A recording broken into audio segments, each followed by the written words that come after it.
कहानी की शुरुआत होती है एक सुनसान डेजर्ट से। रात का वक्त था, चारों तरफ सन्नाटा था, लेकिन तभी अचानक आसमान से एक आग का गोला नीचे गिरा। एक जोरदार धमाका हुआ और जमीन हिल गई। कुछ ही देर में वहां का सन्नाटा फिर से टूट गया। काले रंग के हेलीकॉप्टर्स और ब्लैक एसयूवीज का एक कॉन्वॉय वहां पहुंच गया। ये कोई आम पुलिस नहीं थी, ये थी गवर्नमेंट की सबसे सीक्रेट टीम, प्रोजेक्ट मूनडस्ट। इनका काम था स्पेस से गिरने वाली चीजों को ढूंढना। इस टीम का लीडर था हेनरी बर्क, एक बेहद स्ट्रिक्ट और कोल्ड इंसान। बर्क और उसकी टीम ने जब क्रैश साइट पर चेक किया तो उन्हें मिट्टी में दबी हुई एक डिस्क शेप्ड स्पेसशिप मिली, लेकिन जब उन्होंने उसे खोला तो बर्क परेशान हो गया। शिप खाली थी, जो भी उसके अंदर था वो भाग चुका था। वहां जमीन पर कुछ पैरों के निशान थे जो देखने में किसी बच्चे के लग रहे थे। बर्क समझ गया कि ये इंसान नहीं है। उसने तुरंत ऑर्डर दिया कि पूरे इलाके को सील कर दिया जाए और उन्हें ढूंढा जाए। अब सीन शिफ्ट होता है लास वेगस की तरफ। यहाँ हम मिलते हैं जैक ब्रूनो से। जैक एक टैक्सी ड्राइवर है जो अपनी लाइफ को सुधारने की कोशिश कर रहा है। पहले वो एक क्रिमिनल बॉस मिस्टर वुल्फ के लिए गाड़ी चलाता था, लेकिन अब वो ईमानदारी की जिंदगी जीना चाहता है। पर ईमानदारी से पैसे कमाना आसान नहीं था। उसके सर पर कर्जा था और उसकी टैक्सी भी खराब हो रही थी। जैक की टैक्सी में एक पैसेंजर बैठती है, डॉक्टर एलेक्स फ्रीडमैन। वो एक साइंटिस्ट हैं जो एलियंस और यूएफओज पर रिसर्च करती हैं और शहर में एक यूएफओ कन्वेंशन के लिए आई हैं। जैक इन सब बातों में बिल्कुल यकीन नहीं करता। वो एलेक्स को ड्रॉप करता है और अपने काम पर लग जाता है। अगले दिन जब जैक लंच कर रहा था, उसके पुराने बॉस के 2 गुंडे वहां आ गए। वो जैक को वापस क्राइम की दुनिया में ले जाना चाहते थे, लेकिन जैक ने साफ मना कर दिया। जब वो नहीं माने तो जैक ने अपनी फाइटिंग स्किल्स दिखाई और उन्हें वहां से भगा दिया।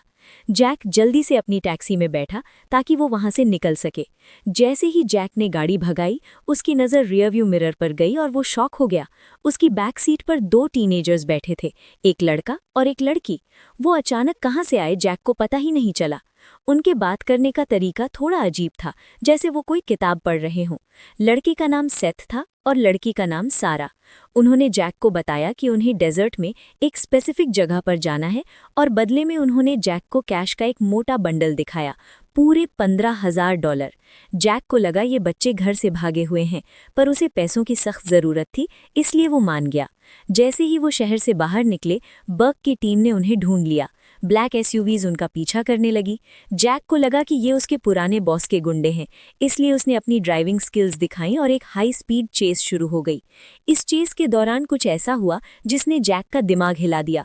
जब वो फंसने वाले थे, सारा ने बस घूर कर देखा और रास्ते में खड़ी गाड़ी अपने आप साइड हो गई। और जब एक एसयूवी उन्हें टक्कर मारने वाली थी, सेथ ने अपनी बॉडी को सॉलिड मेटल के आर पार कर दिया और टक्कर को रोक लिया। जैक ये सब देख रहा था और उसे अपनी आंखों पर विश्वास नहीं हो रहा था। मुश्किल से जान बचाकर वो उस लोकेशन पर पहुंचे जो बच्चों ने बताई थी। वो एक वीराना टूटा फूटा घर था। जैक का काम यहाँ खत्म हो गया था, लेकिन वो उन बच्चों को वहाँ अकेला नहीं छोड़ना चाहता था। वो उनके पीछे अंदर गया। घर के अंदर सेथ और सारा ने एक सीक्रेट रास्ता खोला जो जमीन के नीचे एक लैब में जाता था। वहाँ अजीब तरह के ग्लोइंग प्लांट्स थे।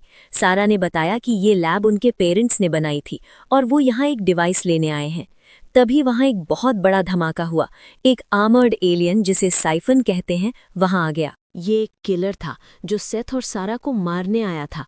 साइफन ने जैक को उठाकर फेंक दिया और लैब को तोड़ना शुरू कर दिया। वहां एक भयानक लड़ाई हुई। सेथ और सारा ने अपनी पावर्स यूज की और जैक ने भी अपनी जान पर खेलकर उनकी मदद की। वो डिवाइस लेकर वहां से भागे और वापस टैक्सी में आ गए। साइफन ने अपनी स्पेसशिप में उनका पीछा किया और उन पर लेजर्स फायर किए। जैक ने गाड़ी को एक ट्रेन टनल में घुसा दिया। साइफन भी पीछे आ गया। सामने से ट्रेन आ रही थी। सारा ने अपनी पावर से टैक्सी को हवा में उठाकर टनल की दीवार से लगा दिया। ट्रेन सीधा साइफन की शिप से टकरा गई और एक बड़ा धमाका हुआ। फिलहाल के लिए वो बच गए थे। अब जैक ने गाड़ी रोक दी। वो डर चुका था और उसे सच जानना था। सेथ और सारा ने फाइनली मान लिया कि वो एलियंस हैं। वो अर्थ से हजारों लाइट ईयर्स दूर एक प्लैनेट से आए हैं। उनका प्लैनेट मर रहा है क्योंकि उन्होंने वहां का एनवायरनमेंट खराब कर दिया है। उनके पेरेंट्स अर्थ पर ये देखने आए थे कि क्या वो अपने प्लैनेट को बचा सकते हैं, लेकिन उनके प्लैनेट की मिलिट्री अर्थ पर हमला करके यहाँ कब्जा करना चाहती है। सेथ और सारा को वो डिवाइस वापस ले जाना था ताकि वो प्रूफ दे सके कि उनका प्लैनेट बच सकता है और वॉर को रोक सके। अगर वो फेल हुए तो अर्थ खत्म हो जाएगी। जैक समझ गया कि ये मामला बहुत बड़ा है। उसे याद आया कि डॉक्टर एलेक्स फ्रीडमैन इन सब चीज़ों में एक्सपर्ट हैं। वो बच्चों को लेकर वापस लास वेगस एलेक्स के पास पहुंचा। एलेक्स पहले तो जैक की बात पर यकीन नहीं कर रही थी, लेकिन जब सारा ने चीज़ों को हवा में उड़ाया और सेथ ने अपनी गैलेक्सी का होलोग्राम दिखाया तो एलेक्स हैरान रह गई। जो वो सालों से पढ़ रही थी वो सब सच था। अब उन्हें अपनी स्पेसशिप वापस चाहिए थी जो गवर्नमेंट ने जब्त कर ली थी। एलेक्स उन्हें डॉक्टर हालन के पास ले गई जो गवर्नमेंट कंस्पिरेसीज पर बुक्स लिखते थे। हालन ने बताया कि गवर्नमेंट सारी एलियन टेक्नोलॉजी को विच माउंटेन नाम के एक सीक्रेट बेस पर ले जाती है। विच माउंटेन एक किला था जहां अंदर घुसना नामुमकिन था, लेकिन उनके पास कोई और रास्ता नहीं था। हार्लिन के मैप्स की मदद से जैक और एलेक्स बच्चों को लेकर वहां पहुंचे और ड्रेन पाइप्स के रास्ते अंदर घुसने की कोशिश की, लेकिन बर्क उनका इंतजार कर रहा था। वो पकड़े गए। बर्क के सोल्जर्स ने सेथ और सारा को बेहोश कर दिया और उन्हें ले गए। बर्क को अर्थ बचाने में कोई इंटरेस्ट नहीं था। वो बस उन बच्चों को चीर-फाड़ करके उनकी पावर्स को समझना चाहता था ताकि मिलिट्री उनका यूज कर सके। बर्क ने जैक और एलेक्स को धमकाया और अपने आदमियों से कहा कि इन्हें डेजर्ट में ले जाकर ठिकाने लगा दो, लेकिन जैक हार मानने वालों में से नहीं था। जैसे ही मौका मिला जैक ने गार्ड्स को पीटा, उनके हथियार लिए और एलेक्स से कहा, हम वापस अंदर जा रहे हैं। एलेक्स डरी हुई थी, पर वो जैक के साथ थी। वो वापस बेस के अंदर घुसे। किस्मत से वो साइफन, एलियन किलर, मरा नहीं था, वो जिंदा था और विच माउंटेन पहुंच चुका था। साइफन ने बेस के मेन गेट को तोड़ दिया और अंदर तबाही मचानी शुरू कर दी। पूरे बेस में रेड अलर्ट बज गया। सारे सोल्जर्स साइफन से लड़ने चले गए। इस कंफ्यूजन का फायदा उठाकर जैक और एलेक्स मेडिकल रूम में पहुंचे। वहां सेथ और सारा बेहोश पड़े थे और डॉक्टर्स ऑपरेशन शुरू करने वाले थे। जैक ने डॉक्टर्स को मारा और एलेक्स ने सिस्टम हैक करके बच्चों को होश में लाया। वो चारों वहां से भागे और उस हैंगर में पहुंचे जहां वो स्पेसशिप रखी थी। वहां बहुत सारे साइंटिस्ट्स और गार्ड्स थे। एलेक्स ने अपना दिमाग लगाया। वो भाग कर गई और चिल्लाने लगी कि शिप से रेडिएशन लीक हो रहा है और वो फटने वाली है। सारे साइंटिस्ट डर के मारे भाग गए। रास्ता साफ था। वो शिप के अंदर भागे। बर्क अपनी टीम के साथ वहां आ गया और गोलियां चलानी शुरू कर दी। सेथ और सारा ने मिलकर एक फोर्स फील्ड बनाई और गोलियों को हवा में ही रोक दिया। वो शिप के कॉकपिट में पहुंचे। शिप अंदर से कमाल की थी। सेथ और सारा पायलट सीट पर बैठे, लेकिन वो अभी भी कमजोर थे। शिप उड़ने लगी, लेकिन साइफन ने शिप के ऊपर जंप लगा दी। शिप पहाड़ को तोड़ते हुए आसमान में पहुंच गई, लेकिन साइफन अभी भी शिप के ऊपर चिपका हुआ था। वो हैच तोड़कर अंदर आ गया। अब हवा में उड़ती हुई शिप के अंदर जैक और उस मॉन्स्टर की आखिरी लड़ाई शुरू हुई। साइफन बहुत ताकतवर था। उसने जैक का गला पकड़ लिया। सेथ पायलट सीट छोड़कर जैक को बचाने आया, पर साइफन ने उसे भी मारकर दूर फेंक दिया।